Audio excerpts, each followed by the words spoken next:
Hello বন্ধুরা, পাঁচফোড়ন জানা অজানা গল্পে সবাইকে স্বাগত জানাই। আজকের গল্প তারাশঙ্কর বন্দ্যোপাধ্যায়ের লেখা ছলনাময়ী। গল্পটি নেওয়া হয়েছে তারাশঙ্করের গল্পগুচ্ছ প্রথম খণ্ড থেকে। গল্প পাঠে ও শ্রোতাদের বোঝবার সুবিধার্থে গল্পের ভাষার কিছু পরিবর্তন করা হয়েছে। তাই কথা না বাড়িয়ে শুরু করছি আজকের গল্প ছলনাময়ী।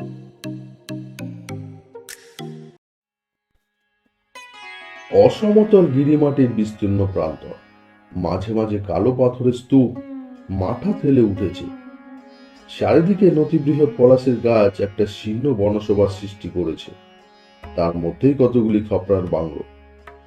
পলাশের বনের মাথার উপর বয়লারের চিমনি, এই নিয়েই কালিয়ারি।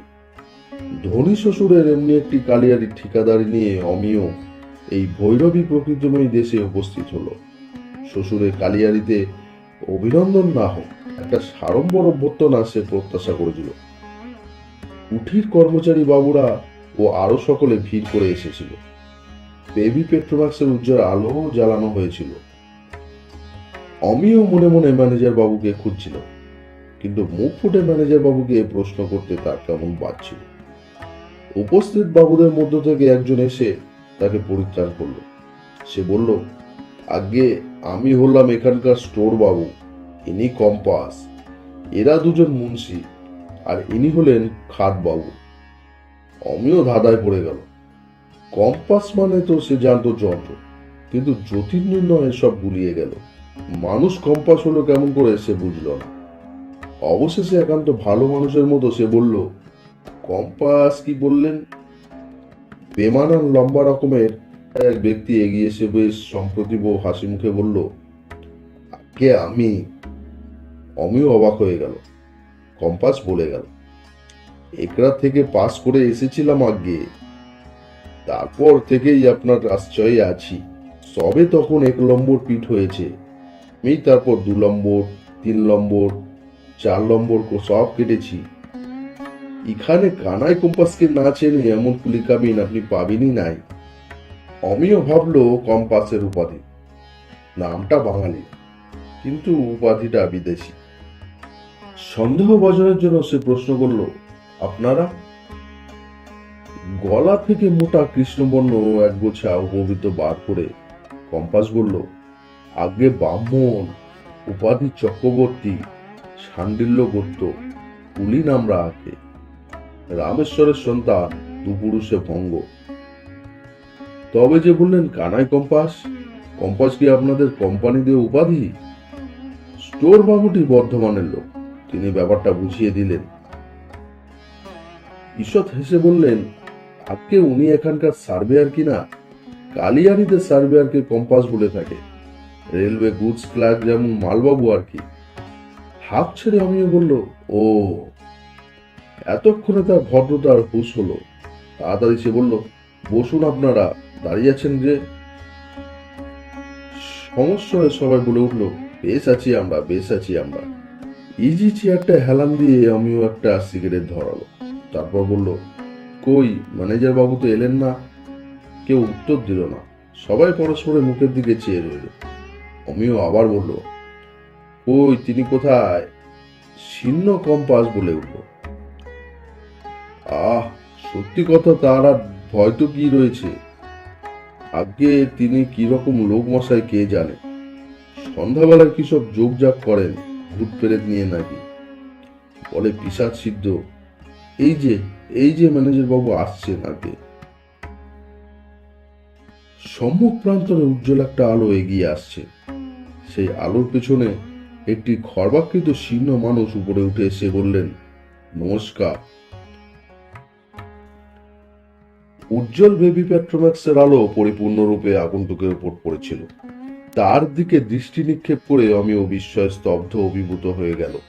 নমস্কার করতে গিয়ে তার হাত অর্ধদত হয়ে রইল। হাতের সিগারেটটা কখন পড়ে গেছে।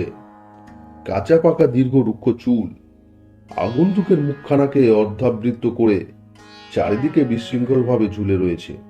তারই গোফে মুখের নিচের দিকটা ঢেকে রয়েছে ললাট প্রান্তে কেশ ঘন, ভ্রু নিম্নে অদ্ভুত 2টি চোখ।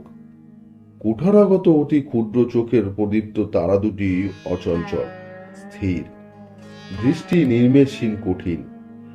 প্রান্তরের বুকে অদূরবর্তী ঘন অন্ধকার পটভূমির সম্মুখে সে মূর্তি যেন এক অদ্ভুত শোভন রহস্য। অমিয় কোন রূপে নমস্কার সম্পূর্ণ করল মাত্র। সামনে চেয়ারে বসে ভদ্রলোক প্রশ্ন করলেন, আপনি বাবুর জামাই? গলাটা পরিষ্কার করে নিয়ে অমিয় উত্তর দিল, আগে হ্যাঁ। মশাইয়ের নাম কি? অমিয় কুমার মুখোপাধ্যায়। আর কোথায় ঠিকাদারি করেছেন? এতক্ষণে অমিয় নিজেকে সংযত করে নিয়েছে। ঈশ্বর হেসে এসে বলল, এই আমার হাতে করি, আপনাদের সাহায্যের ভরসা করে এসেছি এখানে। ভদ্রলোক ঈষৎ হাসলেন, বললেন, সে পাবেন বই কি, আমরা সব দেখে শুনে দেব। বাবুও সে কথা লিখেছেন আমায়। কম্পাস বাবু রয়েছেন। কম্পাস অমনি শতমুখ হয়ে উঠল। আজ্ঞে, সব ঠিক করে দিব আজ্ঞে। কুলি কামির কত চাই আপনার? মাপ 16 আনার জায়গায় 18 আনা করে দিব। আর ম্যানেজার বাবু সহায় থাকলে ভয় কি? কুলি কামিন তো উহার কথায় উঠে বসে। দেখাই দেন তো ম্যানেজার বাবু সেই গন্ধটা। জানেন জামাই বাবু, ম্যানেজার বাবু আমাদের সাধু লোক, সংসারে রয়েছেন তাই, নইলে এতদিনে তৈলঙ্গ গোসাই হয়ে যেতেন। ম্যানেজার বাবু নীরব হয়ে রইলেন। কম্পাসের কথার অর্থ যে কি তা বুঝতে না পেরে অমিয়ও চুপ করে রইল। কম্পাস কিন্তু ছাড়ল না। সে বলল, দেন না ম্যানেজার বাবু, জামাই বাবুকে একবার দেখাই দেন না সেইটা। বুঝলেন জামাই বাবু, যে গন্ধ আপনি ইচ্ছে করবেন সেই গন্ধই ম্যানেজার বাবু হাত ঘষে বার করে দিবেন। বিস্মিত আমিও প্রশ্ন করল, সত্যি ম্যানেজার বাবু? ম্যানেজার বাবুর চোখের তারা দুটি যেন উজ্জ্বল হয়ে উঠল। অস্থির ভাবে মাথা নেড়ে চড়ে বসলেন। দেহান্দোলনের গতিবেগে দীর্ঘ কেশ রাশি দুলে আরো বিশৃঙ্খল হয়ে উঠল। সেই মূর্তির দিকে ভয়, অমিয় প্রবল বিস্ময়ে তার মুখের দিকে চেয়ে রইল। ম্যানেজার বাবু নিজে বললেন, আপনি অলৌকিক শক্তিতে বিশ্বাস করেন অমিয় বাবু? কি উত্তর দেব অমিয় খুঁজে পেল না। সত্যি বলতে কি, অলৌকিক তত্ত্বে বিশ্বাস করার প্রবৃত্তি তার নেই, কিন্তু অবিশ্বাস করার মতো জ্ঞানের গভীরতা বা চারিত্রিক দৃঢ়তাও তার ছিল না। সম্মুখের অন্ধকার প্রান্তরের দিকে একাগ্র দৃষ্টিতে চেয়ে ম্যানেজার বাবু বললেন, তান্ত্রিক সাধনার মানুষ অলৌকিক শক্তি আয়ও করতে পারে অমিয় বাবু। আধুনিক যুগের বিশ্বাস সে শক্তি অন্ধ, কিন্তু তা নয়। সে সজ্ঞান, চঞ্চলা, ছলনাময়ী। ছলনায় সে মানুষকে প্রতারণা করে। তিনি নীরব হলেন। উপস্থিত ব্যক্তিগুলোও নীরব স্তব্ধ। কেবল রাত্রির অন্ধকারে ঢাকা বিস্তীর্ণ প্রান্তরের বুকে দূরের বয়লারের গুরুম গুরুম শব্দ অবাধে ছুটে চলেছে। নিস্তব্ধতা ভঙ্গ করলেন কম্পাস।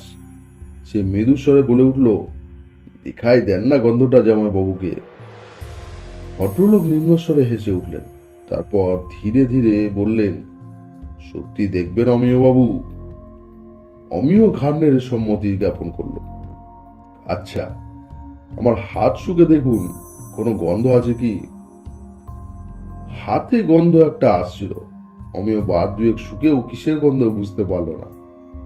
ভদ্রলোক নিজেই বললেন, ওটা গাঁজার গন্ধ। কোনো সুগন্ধ নেই তো? আচ্ছা দেখুন। হাতখানি শূন্য ঊর্ধ্বে তুলে ধীরে ধীরে নামিয়ে নিলেন। তারপর অমিয়র হাতের উপর ঘষে দিয়ে বললেন, দেখুন। অতি মিষ্টি গন্ধের ঝলক অমিয়র নাকে ইতিমধ্যেই আসলো। সে বিস্মিত দৃষ্টিতে চেয়েছিল অদ্ভুত দর্শন ব্যক্তিটির মুখের দিকে। ভদ্রলোক ঈষৎ হেসে বললেন, সামান্য শক্তি। মধ্য জীবনের সন্ন্যাস নিয়ে তন্ত্র সাধনায় এটুকু পেয়েছি। খুশি ছলনাময়ী সামান্য দিয়েই আমায় প্রতারণা করলে অসীম অসীম শক্তি লাভ করা যায়, যা রাজার নেই, সম্রাটের নেই, জ্ঞানীর নেই, কারও নেই। তার সঙ্গে সঙ্গে সব নীরব। প্রগাঢ় অন্ধকারের মধ্যে ঈষৎ দূরে তখনও বাক্যধ্বনির ক্ষীণ রেশ কাঁপতে কাঁপতে নিঃশেষে মিলিয়ে যাচ্ছিল। কিছুক্ষণ পরে সচকিতের মতো তিনি উঠে বসে বললেন, বিশ্রাম করুন, আজ কাল দেখা হবে।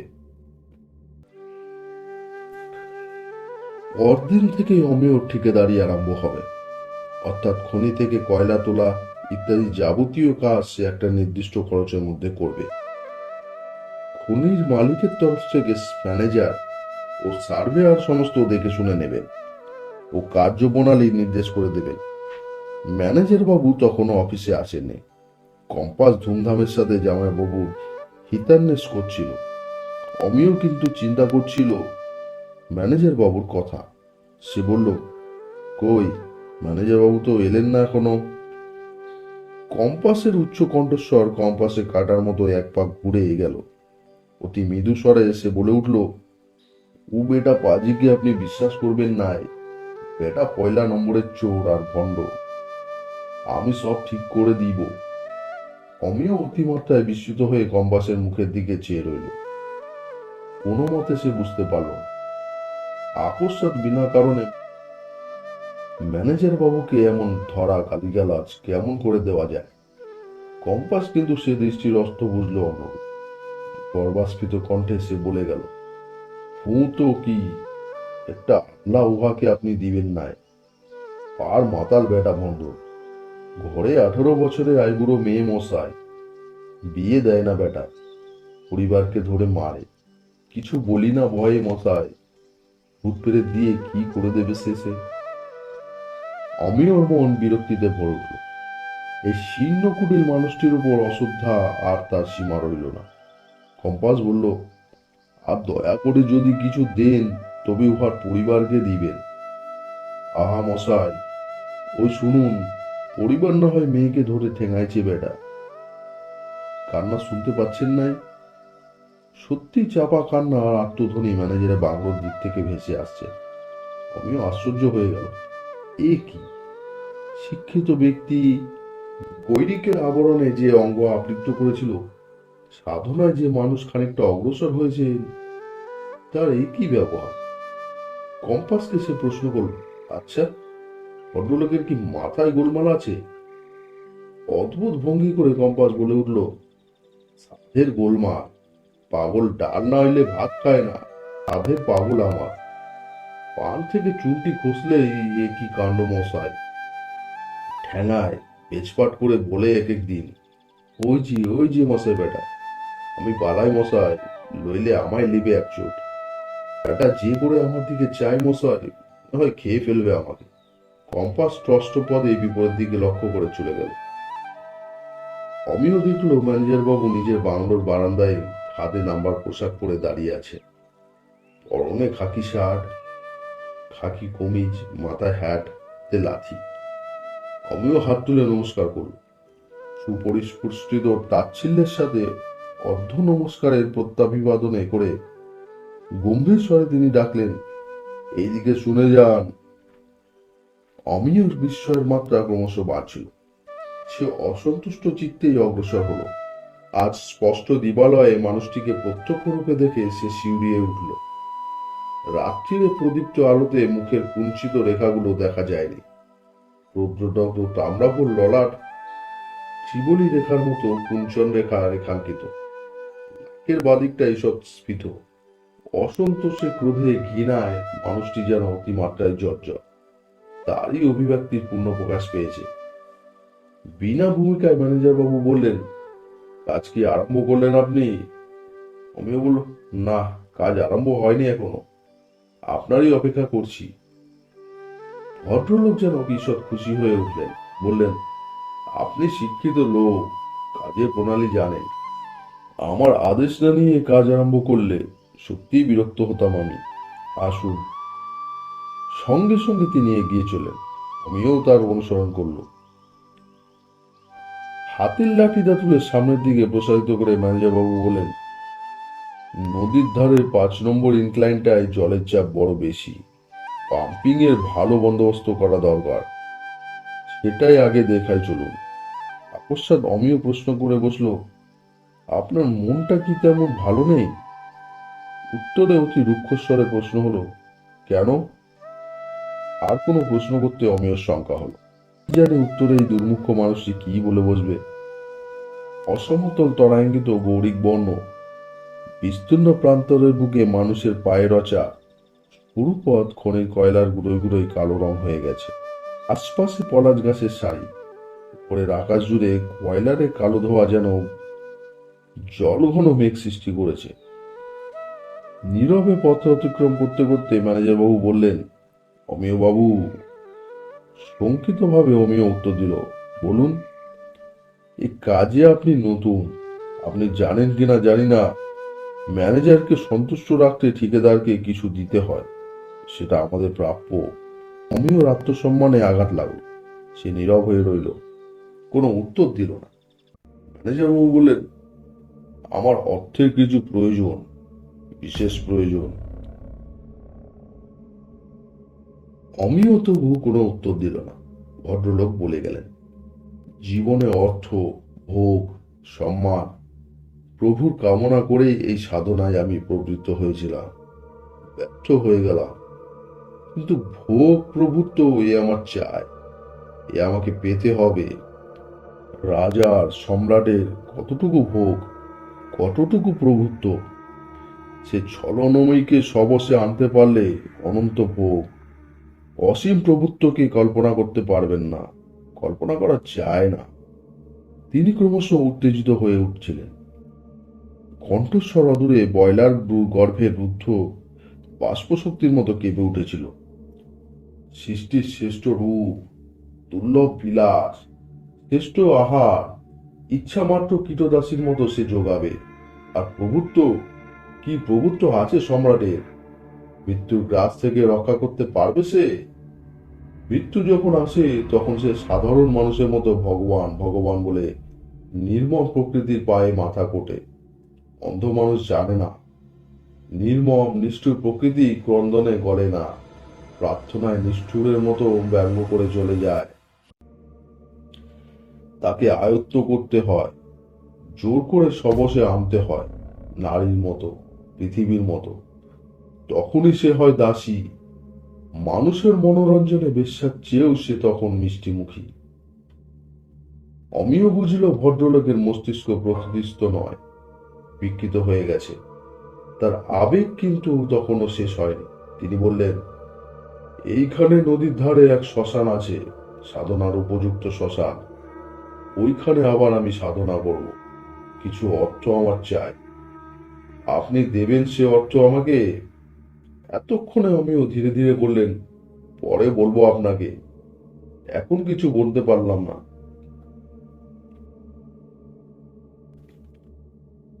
ধীর মৃদুস্বরে ম্যানেজার বাবু বললেন, এবার আর ভুল করব না, ছলনায় মুগ্ধ হব না। জানেন অমিয় বাবু, কত বড় সাধনায় কত হীন প্রতারণা করলো আমায় ছলনাময়ী রাক্ষসী। অন্ধকার জনহীন শ্মশানে শবের বুকে বসে তন্ত্রমন্ত্রে সাধনা করছিলাম। দ্বিতীয় প্রহর রাত্রি অতিক্রান্ত হয়ে গেল। শবদেহ নিয়ে হিংস্র মাংসাশী শিগালরা কলহ করছিল। তারা কলহ ছেড়ে চিৎকার করে উঠল। মাথার উপর দিয়ে পেঁচা কর্কশ রবে ডেকে চলে গেল। গাছের মাথায় ঘুম ভেঙে শকুনের পাকশাট মেরে তীক্ষ্ণ স্বরে ডেকে উঠল। শন শন শব্দে কালপ্রবাহ বয়ে যাচ্ছিল। নর কপালের পাত্রে সুরা শোধন করছিলাম। সে সুরা পান করতে গিয়ে দেখি তাতে সুরার স্বাদ নেই, সে মধু স্বাদী সুধা হয়ে গেছে। আনন্দে বুকটা নেচে উঠল। আর পাত্রে সুরা পূর্ণ করলাম। শোধন করে চোখ বুজে ধ্যান করছি, এমন সময় মনে হলো আমি বরফের মধ্যে ডুবে যাচ্ছি। তারপর অপূর্ব সুগন্ধ, মনে হলো সমস্ত পৃথিবী পরিব্যাপ্ত হয়ে গেছে। তার মাধুর্য, তার গভীরতা আমি বর্ণনাও করতে পারবো না। সে গন্ধ যে কেমন সে আপনি অতি ক্ষীণভাবে অনুভব করেছেন। সেই গন্ধ শতগুণে গভীর, শতগুণে মধুর, আমায় আচ্ছন্ন করে ফেলল। আনন্দে আসন ছেড়ে লাফ দিয়ে উঠে পড়লাম। ভাবলাম আমার সাধনা পূর্ণ হয়েছে, কিন্তু প্রতারণা, ছলনা, তার ভান্ডারের এই মধুর স্বাদ আর এই মধুর গন্ধ নগণ্য তুচ্ছ, তা দিয়ে সে আমায় ভুলিয়ে দিল। সামান্য জাদুকরের মতো পারে শুধু জলকে ইচ্ছে মতো সুমিষ্ট করতে আর ওই গন্ধ আনতে। ওর লাগি ম্যানেজার বাবা, ওর লাগি, গোর লাগি। বিলাসপুরী শ্রমিকের দল ম্যানেজার বাবুকে দেখে কলরোল করে উঠল। 5 নম্বর ইনক্লাইনে তখন তারা এসে পড়েছে। সন্ধ্যার সময় ম্যানেজার বাবু আবার অমিয়র বাংলোয় এসে উঠল। অমিয়র ছোট ভাই কাঠের উপর একটা বল নিয়ে খেলা করছিল। ভদ্রলোক তাকে ডেকে বললেন, শরবত খাবে খোকা? খোকার আপত্তি হওয়ার কথা নয়, ঘাড় দুলিয়ে তক্ষুনি সম্মতি জানাল। বেশ, তবে এক ঘটি জল নিয়ে এসো। জল আসলো। বেশ ভালো করে হাত ধুয়ে পাত্রের মধ্যে হাত দিয়ে খোকাকে বলল, খাও খোকা। জল খেয়ে খোকা লাফিয়ে উঠল। জল সত্যি সত্যি শরবত হয়ে গেছে। ম্যানেজার বাবু বললেন, অমিয় বাবু বলুন, কবে আমায় টাকা দিচ্ছেন? বলেছি তো, চিন্তা না করে কিছু বলতে পারবো না। তো তাড়াতাড়ি বা করছেন কেন আপনি? অসহিষ্ণুভাবে তাড়া দিয়ে তিনি বলে গেলেন, আছে আছে, তারা আছে। আপনি বুঝবেন না অমিয় বাবু, রাগ সবসময় আসে না। স্থির মন, দৃঢ় সংকল্প, সুযোগের সমন্বয় চাইবা মাত্র পাওয়া যায় না। অমিয় ঈষৎ বিরক্তির সাথে বলল, কিন্তু সাধনায় অর্থের কি প্রয়োজন তা তো বুঝলাম না। অতি মৃদু স্বরে তিনি বললেন, তো শুনতে চান যখন শুনুন, সব চাই। উপযুক্ত সব সংগ্রহের জন্য চাই অর্থ অমিয় বাবু। আমার প্রয়োজন মতো উপযুক্ত সব শ্মশানে আসবে না, তাকে নিয়ে আসতে হবে। জীবন্ত মানুষকে সব প্রস্তুত করে নিতে হবে। অমিয় শিউরিয়ে উঠল। বহু কষ্টে আত্মসম্বরণ করে সে ধীরে ধীরে বলল, আপনি আমার বাসায় আসবেন না, আর কখনো আসবেন না। সে ঘরের মধ্যে প্রবেশ করতে এগিয়ে এসেছিল। এক অদ্ভুত হাসি হেসে ভদ্রলোক বললেন, বসুন বসুন, ভয় নেই। সব হবার উপযুক্ত লক্ষণ আপনার দেহে নেই। ততক্ষণে অমিয় দরজা বন্ধ করে দিয়েছে। সমস্ত রাত্রি অমিয়র ঘুম হলো না। তন্দার ঘরে দুঃস্বপ্ন দেখে বারবার ঘুম ভেঙে যাচ্ছিল। কতবার সে উঠে মাথায় জল ঢাললো, জল খেয়ে ঘুমানোর চেষ্টা করলো, কিন্তু কুঞ্চিত ললা, তীক্ষ্ণ দৃষ্টি, তান্ত্রিকের মুখচ্ছবি চোখের সামনে থেকে সরছে না। কানের পাশে অহরহ বাজছিল সে নিম্ন কণ্ঠের কথা, জীবন্ত মানুষকে সব প্রস্তুত করে নিতে হবে। অবশেষে শেষ রাত্রে প্রকৃতি যখন নিজে শীতল হয়ে আসলো, মৃদু বায়ু প্রবাহে অমিয় বড় আরাম বোধ হলো। খোলা জানলার ধারে মাথা রেখে ক্লান্তভাবে সে নিজেকে এলিয়ে দিল। সকালে যখন তার ঘুম ভাঙলো তখন বেলা 8টা। চাকরটা তার ঘুম ভাঙিয়ে দিয়ে বলল, আজ্ঞে, সেই লম্বা মতো বাবুটি বাইরে দাঁড়িয়ে আছে। মুখে হাতে জল দিয়ে অমিয় বাইরে আসলো। দেখলো শীর্ণ কম্পাস দাঁড়িয়ে আছে। কোনো প্রশ্ন করবার আগেই কম্পাস বলল, আজ্ঞে জামাইবাবু, মাল কাটারা সব খাদে নামছে নাই, কাজ বন্ধ হয়ে রয়েছে। ভ্রুকুঞ্চিত করে অমিয় প্রশ্ন করলো, কেন? অভ্যাস মতো মৃদুস্বরে কম্পাস বলল, আগে উ শালার কাজ। আর ই শালার ম্যানেজারের। আবার কার? ভূতের রাজা বলে মালাকাটারা উহাকে বড় ভক্তি করে আগে। ই মশাই উই শালার অন্তরটি বুনি। ই আমি কালির কিরে খেয়ে বলতে পারি আগে। কথাটা অমিয়র অবিশ্বাস হলো না। সে বুঝতে পারলো গত রাত্রির প্রত্যাখ্যানের প্রতিশোধে। একটু চিন্তা করে সে বলল, চলুন যাই আমি। চা খেয়ে আমিও একেবারে উঠল ম্যানেজারের বাংলোয় গিয়ে। সম্মুখে বসবার ঘরটি খোলাই ছিল। সে ঘরে প্রবেশ করলো।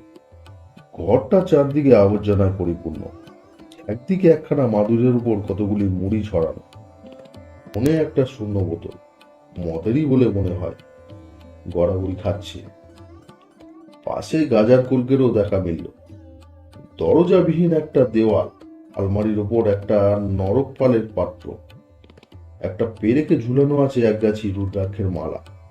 সারা ঘরের মধ্যে বসবার কোনো আসন নেই। খবরটা অমিয় বাইরে এসে দাঁড়ালো। সে ডাকতে যাচ্ছিল, ম্যানেজার বাবু, কিন্তু তার আগেই বাড়ির ভেতরে ম্যানেজারের রুক্ষ কণ্ঠ ধ্বনিত হলো, চোপড়াও হারামজাদি। সঙ্গে সঙ্গে চাপা গলে স্ত্রীলোকের কান্নার ধ্বনি শোনা গেল। অমিয় দেহের রক্ত যেন টকবক করে ফুটছিল। রূঢ় রুক্ষ কণ্ঠে সে ডাকলো, ম্যানেজার বাবু, ম্যানেজার বাবু। নারী কণ্ঠের ক্রন্দন ধ্বনি অমনি নীরব হয়ে গেল। অমিয় আবার ডাকলো, ম্যানেজার বাবু। বাড়ির ভেতরে প্রবেশদ্বার উন্মুক্ত করে ম্যানেজার বাবু বাইরে আসলেন। সেই ভঙ্গি, সেই দৃষ্টি, সেই রূঢ় কর্কশ কণ্ঠে বললেন, কি? উত্তেজনা বসে অমিও প্রথমেই বলে বসলো, আপনি কি মেয়েদের প্রহার করেন নাকি? সে মুখের ভঙ্গির এক চুল পরিবর্তন হলো না। ধীরভাবেই তিনি উত্তর দিলেন, করি। অতি উত্তেজনায় অমিও প্রশ্ন করল, কি তাদের অপরাধ? গম্ভীরভাবে উত্তর আসলো, সে জানবার আপনার অধিকার। বাহ, আপনি নিরীহ স্ত্রীলোকে পেয়ে তাদের প্রহার করবেন, তাতেই বা আপনার কোন অধিকার শুনি? তারা আমার আয়ত্তাধীনে আছে। আমি একজনের স্বামী, একজনের পিতা, অর্থাৎ প্রভু, বুঝলেন? অমিয় বিস্ময়ে হতবাক হয়ে গেছিল। তবুও সে কি একটা বলবার চেষ্টা করলো, কিন্তু বাধা দিয়ে ম্যানেজারবাবু বললেন, বসুন, বসুন, স্থির হয়ে বসুন। বাজে কথাগুলো বলবেন না, আগে কাজের কথা সেরে নি। এত সকালে এসেছেন যে, কুলিদের হাঙ্গামা মিটলো? না, মেটাবার দরকারও বোধ করি না। আমি ঠিকাদারি ছেড়ে দিচ্ছি, কলকাতাতেও টেলিগ্রাম করে দিচ্ছি, আপনাকেও জানালাম। আপনি কোম্পানির কাজ চালানোর ব্যবস্থা করুন। কয়েক মুহূর্ত নীরব থেকে ম্যানেজার বললেন, আপনি সন্দেহ করছেন এ কাজ আমার? হ্যাঁ, করেছিলাম আমি, কিন্তু সেও ব্যর্থ করে দিচ্ছেন আপনি। ভালো, আমি কুলিদের বলে দিচ্ছি, কিন্তু কাল থেকে নকুঠিতে নতুন ম্যানেজারের বন্দোবস্ত করুন আপনারা। আমি আর থাকবো না, কাজ ছেড়ে দিচ্ছি। ভুকুটি করে অমিও তার মুখের দিকে চেয়ে রইল। ম্যানেজার বলে গেলেন, মনে সাড়া এসেছে, ডাক পেয়েছি, এই সুযোগ গেলে আর আসবে না। আজ থেকেই আরম্ভ করবো আমি। এক্ষুনি বেরুবো নদীর ধারে। কৃষ্ণ সর্প চাই আমার। বহুক্ষণ নীরব থেকে অমিও অবশেষে বললেন, কি হবে ম্যানেজার বাবু এসব করে? অনিশ্চিত ভবিষ্যৎ, পদে পদে বিপদ, কিসের জন্য ঘাড়ে নিতে যাচ্ছেন? অস্থিরভাবে মাথা নেড়ে তিনি বললেন, বুঝবেন না, আপনি সে বুঝবেন না অমিয় বাবু। আনন্দ অমৃত ওখানেই আছে, ওই শক্তি তার উৎস। এর স্বাদ আপনি পাননি, আপনি এর আকর্ষণ জানবেন না। অভিসারের আকর্ষণের মত্তদা অভিসারিক ভিন্ন অপরে অনুভব করতে পারে না অমিয় বাবু। সঙ্গে সঙ্গে তিনি উঠে বললেন, আমার সময় বয়ে যাচ্ছে, আপনি আসুন, নমস্কার। তিনি বাড়ির মধ্যে চলে গেলেন। অমিয় নির্বাক বিস্ময়ে সেখানেই বসে রইল। কয়েক মুহূর্ত পরেই প্রাচীরের অন্তরালে অতি কাতর মৃদু কন্দনের শব্দ আবার জেগে উঠল। অমিয় উৎকীর্ণ হয়ে দাঁড়িয়ে রইল। কয়েকটি মৃদু কাতর বাক্য তার কানে এসে পৌঁছালো। তোমার পায়ে পড়ি গো, মেয়েটার মুখের দিকে তাকাও। তুমি গেলে কি করব আমি? কেমন করে বিয়ে দেবো তার? উত্তরে কোনো কথা শোনা গেল না। আবার নারী কণ্ঠস্বর পাওয়া গেল, বেশ, তবে এই কম্পাস বাবু স্নেহাকে বিয়ে করতে চাচ্ছে। আমাদের পাল্টি ঘর, ওর সঙ্গে। উচ্চ কণ্ঠে ম্যানেজার গর্জন করে উঠল, না, না, না, হবে না, হতে পারে না। সব নীরব হয়ে গেল। কিছুক্ষণ পরে ম্যানেজারের কণ্ঠধ্বনি ভেসে আসলো। অমিও আশ্চর্য হয়ে গেল। সে কণ্ঠস্বর অতি কাকুতিতে ভরা। করোনা, করোনা, মিনতি করে বলছি, তুমি করো না, আমার অনুরোধ তুমি রাখো। প্রাচীরের অন্তরালে আবার সব নীরব হয়ে গেল। সমস্ত দিন অমিয়র মন কেমন ব্যথাতুর হয়েছিল। যে আকুল কাকুতি উদ্দিষ্ট মানুষটিকে স্পর্শ করতে পারল না, সে ব্যর্থ কাকুতির কাতরতা তার অরুণ অন্তরকে যেন অভিভূত করে ফেলেছে। সে সারাদিন শুধু এই চিন্তাই করল, আকাঙ্ক্ষা কি উন্মুক্ত মোহ মানুষের? অপরাহ্নে বাংলার বারান্দায় একটা ইজি চেয়ারে বসে সে উদাস চোখে অস্তমায়ন রক্ত সূর্যের শেষ রশ্মিমালার বর্ণান্তর দৃশ্য দেখছিল। কিন্তু তার মধ্যেও যেন আনন্দ ছিল না। এ যেন কোন বেদনায় আরক্ত হৃদয়ে নীল স্পর্শের কালো মুমূর্ষু রূপান্তর। এমন সময় দীর্ঘ কম্পাসে সে পাশে দাঁড়ালো। জামাইবাবু? চোখ না ফিরিয়ে আমি উত্তর দিল, কি? ডাকছেন আপনাকে একবার আগে। কে? ম্যানেজার বাবুর পরিবার আগে এসেছেন তিনি আপনার বাড়িতে। শশব্যস্ত হয়ে অমি বলল, সে কি? আমাকে থেকে পাঠালেই তো হতো। তোমার কোনো আক্কেল নেই? হাত কচলিয়ে কম্পাস বলল, তাতে তিনি কিছু মনে করবেন নাই, আগে আপন কাঁধে সূচিত আমরা। অমিও প্রশ্ন করলো, ম্যানেজার বাবু কি সত্যিই চলে গেলেন? হ আগে, সেই সকাল বেলায়। কি বলছেন তার স্ত্রী, তুমি জানো?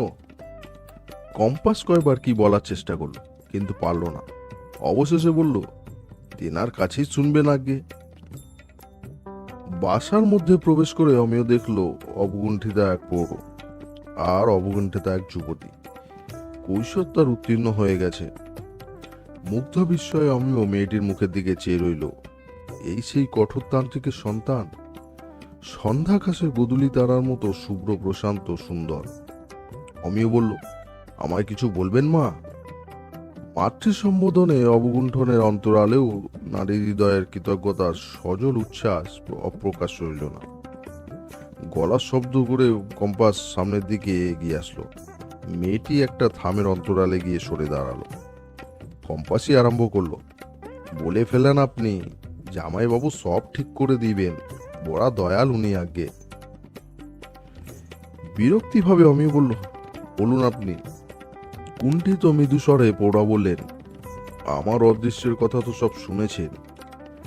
একটা দীর্ঘ নিঃশ্বাস ফেলে অমিয় মুখ নত করে রইল।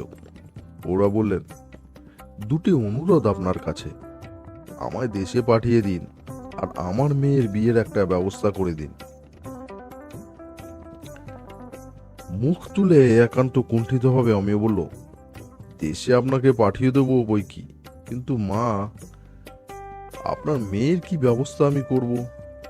আমি বড় লোকের জামাই, কিন্তু নিজে তো বড় লোক নই।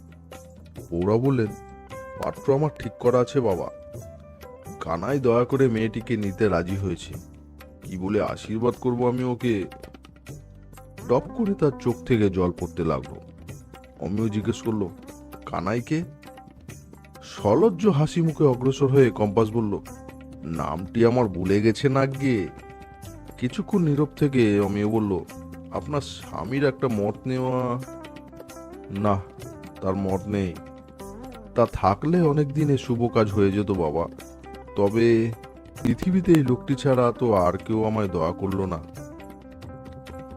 তাড়াতাড়ি তার পায়ে ধুলো মাথায় নিয়ে কম্পাস বলে উঠল, ও কি বলছেন আগে আপনি? মা বলেছি আপনাকে। অমিও ভাবছিল, কথা তো সত্যই। ওরা বললেন, এখানে থেকেই কাজ আমি সেরে যেতে চাই। 4 দিন পরে বিয়ের দিনও আছে। অমিয় বলল, তবে তাই হবে, কিন্তু যেন গোল না হয় বাবা। তিনি এখনো এখানেতেই আছেন কোথাও। জানলে শেষে সব পণ্ড হয়ে যাবে। কানাই বলে উঠল, তা কি হয় আগে? চুপচাপে কি বিয়া হয়? বাজনা কিছু করতে হবে আগে। স্নেহা ছেলে মানুষ, দুঃখ হবে মনে।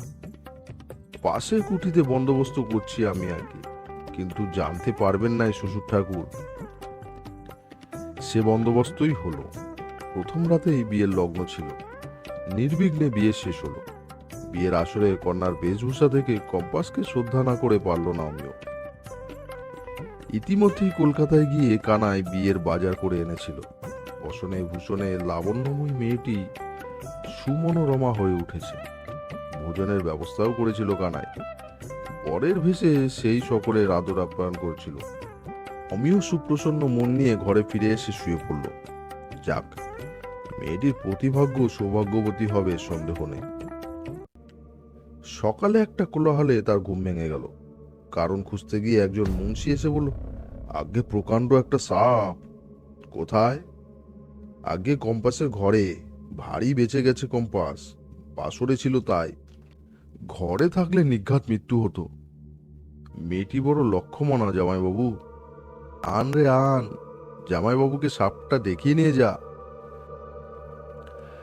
প্রকাণ্ড বাঁশের লাঠির ডগায় রাত্রির মতো কালো ভীষণ এক বিষধর মালা আকারে ঝুলছিল। মরণের আক্ষেপে এখনো সে যা নিজের দাঁত কামড়াচ্ছিল। দ্বীপ্রহরে অফিসের চাপড়াইসি এসে সংবাদ দিল, ম্যানেজার বাবু দাঁড়িয়ে আছেন। অমিও অবাক হয়ে বলল, কোথায়? বাহার মে খাড়া আছেন হুজুর। চেয়ার থেকে উঠে অমিয় বলল, सुनो इधर, मैनेजर बाबू को बेटी को शादी को बाद उनको मत बोलना, समझा? और बाबू जब घर में बैठेगा तुम सबको ये बात बोल दियो। ম্যানেজার বাবু ঘরের মধ্যে প্রবেশ করলেন। অমিয় দেখল গৈরিকে তার সর্বাঙ্গ আবৃত। ম্যানেজার বাবু বিনা ভূমিকায় বললেন, আমি মাইনেটার জন্য এসেছি অমিয় বাবু, বসুন। না না, সময় নেই আমার, টাকাটা দিয়ে দিন। অমিয় প্রশ্ন করল, বাড়ির দিকে গেছিলেন? না না, সন্ন্যাসের সে নিয়ম নয়, সাধনা সিদ্ধ না হওয়া পর্যন্ত সেখানে যাওয়া নিষিদ্ধ। আমার টাকাটা। বাধা দিয়ে অমিয় বলল, সেটা আপনি পাবেন না ম্যানেজার বাবু। উগ্রস্বরে সন্ন্যাসী বলে উঠল, কেন? আপনার স্ত্রীকন্যা পাবে সে টাকা। কে বললে তারা আমার স্ত্রীকন্যা? আর আমি করেছি কাজ, সে টাকা আমি পাবো না তার অর্থ? আপনার সঙ্গে যুক্তিতর্ক করে ফল নেই। এ ধরুন আমার সংকল্প, সে আমি আপনাকে জানালাম, যা খুশি আপনার করতে পারেন। কয়েক মুহূর্ত নীরব থেকে তিনি অমিয়র হাত ধরে বললেন, অমিয় বাবু, ভিক্ষা, আমায় ভিক্ষা দিন। ধীরে ধীরে হাত দুটো টেনে নিয়ে অমিয় বলল, একান্ত দুঃখিত ম্যানেজার বাবু, তা আমি পারবো না। তান্ত্রিকের ক্ষুদ্র চোখ দুটি ভীষণ হয়ে উঠল, মাথাটা বার দুই নাড়িয়ে বললেন, উত্তম। এই বলে অস্থির পদক্ষেপে বার হয়ে গেলেন। দিন বিশেক পর অপরাহ্ন বেলায় 4 নম্বর ইনক্লাইনে মুন্সি হাঁপাতে হাঁপাতে এসে খবর দিল, আগে সর্বনাশ হয়েছে। অমিয়র হাত থেকে খবরের কাগজটা পড়ে গেল। সে চমকে উঠে দাঁড়িয়ে বলল, কি হয়েছে? আগে কম্পাস মারা গেছে? কি? অমিয়র সর্বাঙ্গ থরথর করে কাঁপছিল। আগে কম্পাস 4 নম্বরের ভেতরে ধস চাপা পড়েছে। ঘটনাস্থলে এসে মুন্সি বলল, আগে এই সব জানে। অমিয় দেখল দীর্ঘাকৃতি কৃষ্ণবর্ণ বিলাসপুরী এক কুলি। সে যা বলল তা এই, খাদের মধ্যে সুড়ঙ্গ কাটার তার কাজ। মেন ড্রাইভার সে। একটা মানুষের যাতায়াতের উপযুক্ত পথ সে কেটে যায়, পরে সাধারণ কুলিরা সে পথ কেটে বড় করে। আজ খাদের একটা স্থানে কেমন চিচ্চির শব্দ ওঠায়, সে কম্পাসবাবুকে সে কথা জানায়। কম্পাসবাবু সেখানে গিয়ে লাঠি দিয়ে সুড়ঙ্গের ছাদে দৃঢ়তা পরীক্ষা করছিলেন। এমন সময় প্রচন্ড বেগে উপর থেকে কয়লা স্তূপ তার উপর খসে পড়েছিল। দূরে ম্যানেজারের বাংলো থেকে কাতর কান্নার ধ্বনি ভেসে আসছিল। পড়ুয়াকে কানাই কম্পাস যেতে দেয়নি। সে পায়ে ধরে বলেছিল, আমি তো আপনার ছেলে হলাম মা, ছেলেকে ফেলায় কোথায় যাবে তুমি? তোমার ভার আমি নিলাম। বিষণ্ণ আক্ষেপে অমিয় মনে মনে বলল, হায় রে মানুষের দম্ভ! নিজের ভার কি তার নিজের হাতে, যে পরের ভার সে নিতে যায়? সর্বাপেক্ষা শোচনীয় ঘটনা হলো এই যে হতভাগ্যে মৃতদেহটা পর্যন্ত উদ্ধার করা গেল না। খনির অন্ধকার গর্তে খনিজের ধ্বংসাস্তূপের মধ্যে সমাহিত হয়ে রইল। শাস্ত্রের মতানুযায়ী শ্মশানে কুশপুত্তলি দাহের ব্যবস্থা হলো। অন্ধকার রাত্রি, নদীর প্রস্তরস্তূপময় তটভূমিতে শ্মশান। অমিয় কয়েকটি বাবুর সাথে প্রয়োজনীয় উপকরণ নিয়ে যাচ্ছিল। পিছনে পিছনে সদ্য বিধবা রুদ্রবা, নবপরিণতা বধূ, আর তার সঙ্গে সঙ্গে মৃদু বিলাপ করতে করতে চলছিল তার হতভাগিনী মা। একজন বলে উঠল, একটা চিতা জ্বলছে। সকলে দেখল চারিদিকে নিরন্ধ্র অন্ধকার, তার মধ্যে শ্মশানের মাঝখানে অগ্নিশিখা ধকধক করে জ্বলছে। পথের পাশে সংকীর্ণ একটা ঘাটের ধারে একজন বলল, এইখানেই আমাদের ব্যবস্থা করুন। যেখানে চিতা জ্বলছে ওখানে ঘাট নেই, নামতে স্নান করতে বড় অসুবিধা হবে। সেই ব্যবস্থাই হলো। চিতা সাজানো হচ্ছিল, কুশপুতুল দাহ করা হবে। আকস্মাক নৈশ প্রকৃতির মর্মচ্ছেদ করে কে চিৎকার করে উঠল, বাবা! শব্দ লক্ষ্যে দৃষ্টি ফিরিয়ে সবাই দেখল কিছু দূরে সেই জ্বলন্ত চিতার পাশে সদ্য বিধবার মূর্তি থরথর করে কাঁপছিল। ছুটে সবাই সেখানে গেল। জ্বলন্ত অগ্নিকুণ্ডের সামনে সবারোহী খর্বাকৃতি তান্ত্রিক লাফ দিয়ে আসন ছেড়ে বলে উঠল, দূর দূর দূর হ! মেয়েটি আর্তনাদ করে উঠল, কি করেছো বাবা গো, ও যে আমার! অগ্নিকুণ্ডের আলোতে দেখা গেল কম্পাসের নিতর বিবর্ণ শবদেহ পড়ে রয়েছে, আর তার পাশে দাঁড়িয়ে রয়েছেন সেই তান্ত্রিক। অমিয় চিৎকার করে উঠল, পাষণ্ড! কোথায় কে? দূর অন্ধকারের বুক চিরে শব্দ আসলো, আহ ছি ছি ছি, আহ আহ। মানুষ কোটে নির্বাক নিস্পন্দ, সদ্য বিধবার আত্মধ্বনিও মুখ হয়ে গেছে। আবার নৈশ অন্ধকারের বুক বিদ্ধ করে শব্দ আসলো, এবার আরো দূরে, আহ আহ। কে যেন কাকে নির্মম কষাঘাতে তাড়িয়ে নিয়ে চলেছে এক প্রান্তর থেকে অপর প্রান্তরে। দীর্ঘ 10 বছর পর অমিও এখন ধনী ব্যবসায়ী। বালিগঞ্জ অঞ্চলে বাড়ি মোটর কিছুরই অভাব নেই। সেদিন রাত্রে সে বালিগঞ্জ পার্কে বেড়াচ্ছিল। রাত্রি গভীর হয়ে এসেছে। পার্কের মধ্যে লোক সংখ্যা কমে গেছে। রাস্তা পাশে একটা বেঞ্চে বসে কে বিড়বিড় করে বলছিল। লাইট পোস্টে পরিপূর্ণ আলো তার উপর পড়েছিল। অমিয় দেখলো একজন ভিক্ষুক, দীর্ঘ রুক্ষ চুল, ঘন গোফে মুখাবৃত, তীক্ষ্ণ দৃষ্টি, কুঠোরগত ক্ষুদ্র ক্ষুদ্র চক্ষু, সঞ্চিত ললাট। অমিয় থমকে দাঁড়ালো, মনে হলো যেন চেনা। আকস্মাক একখানা ছবি স্মৃতির সলিলে অবগাহন করে স্পষ্ট হয়ে ফুটে উঠল, সেই তান্ত্রিক। অমিয় বলে উঠল, ম্যানেজার বাবু। ভিক্ষুক উঠে দাঁড়িয়ে তীক্ষ্ণ দৃষ্টিতে তার দিকে চাইল। অমিয় বলল, চিনতে পারছেন আমাকে? আমার নাম। সে বলে উঠল, আপনি অমিয় বাবু? হ্যাঁ। কিছুক্ষণ পর আবার অমিয় বলল, আপনি আজও বেঁচে আছেন? একটা গভীর দীর্ঘ নিঃশ্বাস ফেলে তিনি বললেন, আছি। বড় কষ্টেই দিন গেল। সবাসন ছেড়ে উঠে উন্মাদ হয়ে গেছিলাম। দিনরাত বিধবা মেয়ের ছবি আমার চোখের সামনে ভাসত। আমি অস্থির হয়ে চিৎকার করে ছুটে বেড়াতাম। এখনো কখনো কখনো হয়। কিছুক্ষণ পর নীরব থেকে অমিয় বলল, আচ্ছা, কম্পাসকে কি আপনি? কথা শেষ করতে তার সংকোচ হলো। তান্ত্রিক বলল, হ্যাঁ, আমি হত্যা করেছিলাম সেই বিলাসপুরিয়া কুলিটাকে দিয়ে। খাদের মধ্যে সে তাকে মেরে লুকিয়ে রেখেছিল। তারপর ডায়নামাইটের ধস ছড়িয়ে দিয়ে এ মিথ্যা সংবাদ দেয়।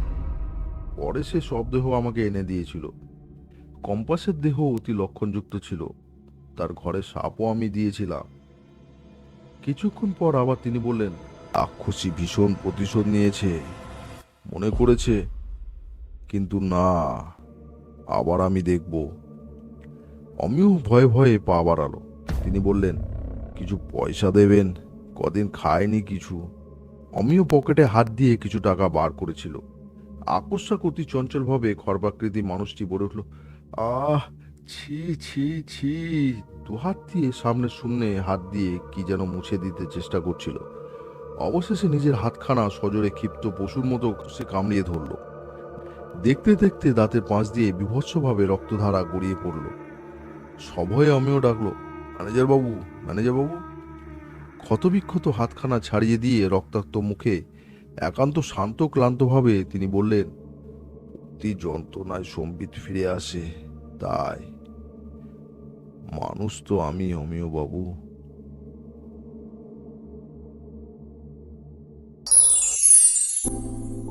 তো বন্ধুরা, কেমন লাগলো আজকের গল্প? কমেন্টসে বলবে। পাঁচফোড়নের নতুন শ্রোতা হলে প্লিজ সাবস্ক্রাইব করে নিও চ্যানেলটা। খুব তাড়াতাড়ি আবার আসবো অন্য একটা জানা অজানা গল্প নিয়ে।